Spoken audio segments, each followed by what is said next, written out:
Ce soir, on pousse la porte d'une maison qui n'a pas été construite pour être comprise. Des étages qui se superposent sans raison, des pièces qui se contredisent et une présence discrète, persistante, qui semble encore guider chaque détour. Tu écoutes Storia Nebula. Ici, les récits ne sont jamais simples. Entre l'ombre et la lumière, entre l'histoire et l'inexplicable, il existe un passage. Un lieu où l'on explore ce qui demeure, ce qui questionne et ce qui survit au silence. Alors bienvenue dans la brume, prends une respiration, laisse la lumière baisser autour de toi et entrons ensemble dans cette histoire jusqu'aux confins de la nébuleuse. Avant qu'on démarre, pense à t'abonner et à activer la cloche. C'est un petit geste pour toi, mais un vrai coup de pouce pour le référencement du podcast. Merci.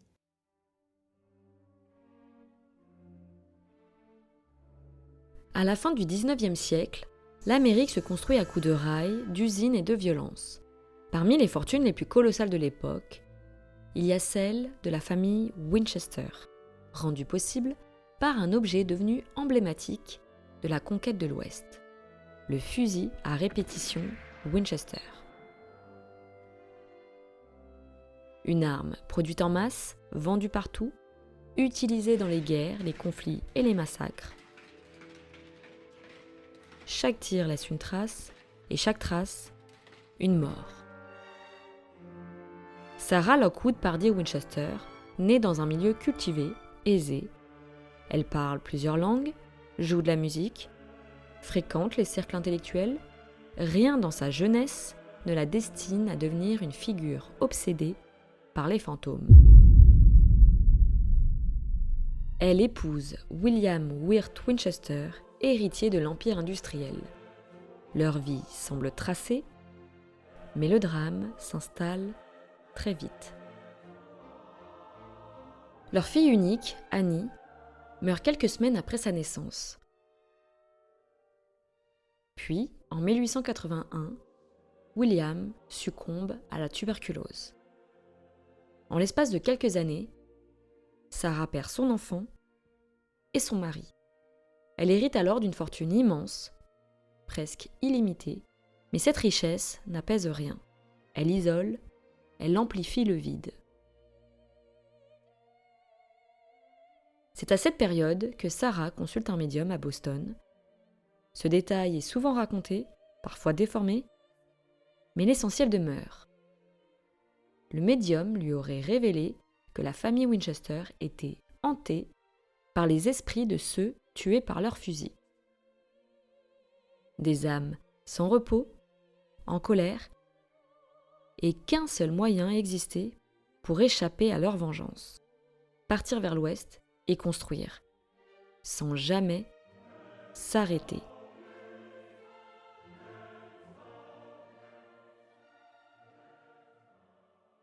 En 1886, Sarah Winchester achète une modeste maison à San José en Californie.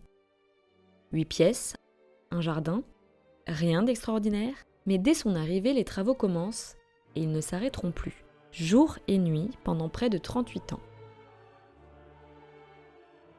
La maison s'étend, se transforme, se déforme, des escaliers qui ne mènent nulle part, des portes qui s'ouvrent sur le vide, des fenêtres à l'intérieur des murs, des couloirs qui tournent sans logique apparente.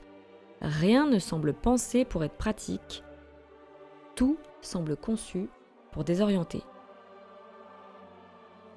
Selon la légende, Sarah Winchester croyait que les esprits la poursuivaient, que la maison devait rester en construction pour les apaiser, que les plans lui étaient dictés la nuit, lors de séances de spiritisme, et que le bruit constant des marteaux empêchait les morts de la retrouver. Mais lorsque l'on observe les faits, une autre lecture apparaît. Sarah Winchester ne parle presque jamais de ses croyances. Elle est discrète, solitaire. Elle supervise les travaux, mais ne justifie pas ses choix.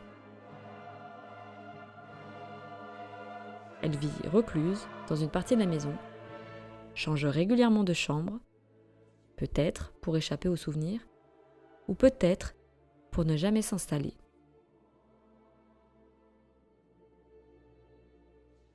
La maison devient un labyrinthe, mais aussi un refuge.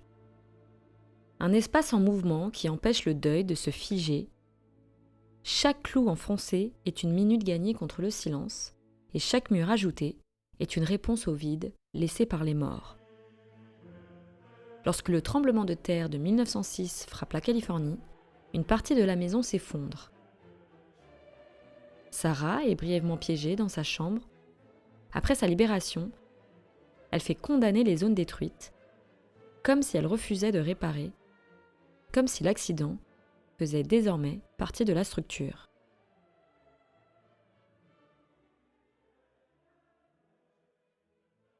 À la mort de Sarah Winchester en 1922, les travaux cessent immédiatement. Les ouvriers posent leurs outils, la maison, enfin, se tait.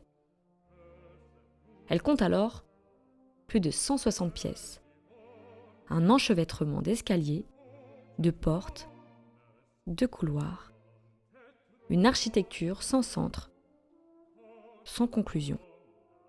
Était-elle folle, possédée, ou simplement une femme brisée tentant de survivre à l'accumulation de pertes, dans un monde qui ne lui offrait aucun langage pour les exprimer. La légende parle de malédiction, les historiens parlent de deuil pathologique. La maison, elle, ne dit rien.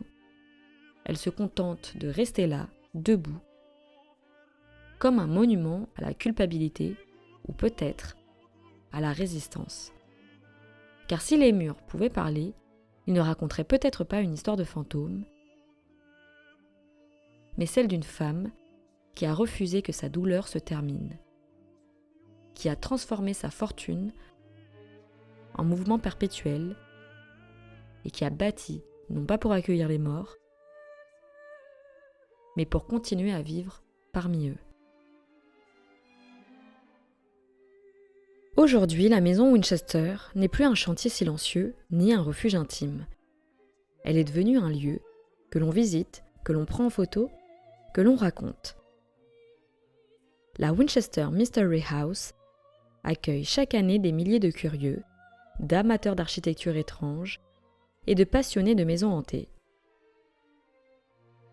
Des visites guidées traversent les escaliers impossibles, longent les couloirs étroits, s'arrêtent devant les portes murées. Certains visiteurs jurent même ressentir une présence, entendre des pas, voir des silhouettes dans les reflets des vitres. D'autres parlent de courants d'air soudains, de portes qui vibrent, de chambres où l'on se sent observé.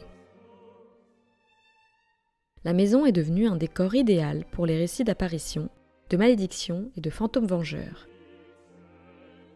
Mais derrière les effets d'ombre et les témoignages troublants, la demeure conserve une ambiguïté intacte. Elle ne confirme rien, elle ne dément rien. Elle se laisse habiter par les projections de ceux qui la traversent.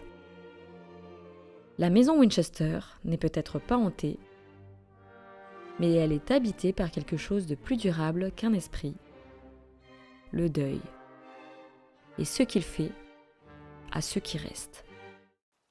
Merci d'être resté jusqu'à la fin. Si l'épisode t'a plu, pense à t'abonner et à activer la cloche, ça aiderait énormément le podcast à perdurer. On se retrouve la semaine prochaine quelque part dans la nébuleuse.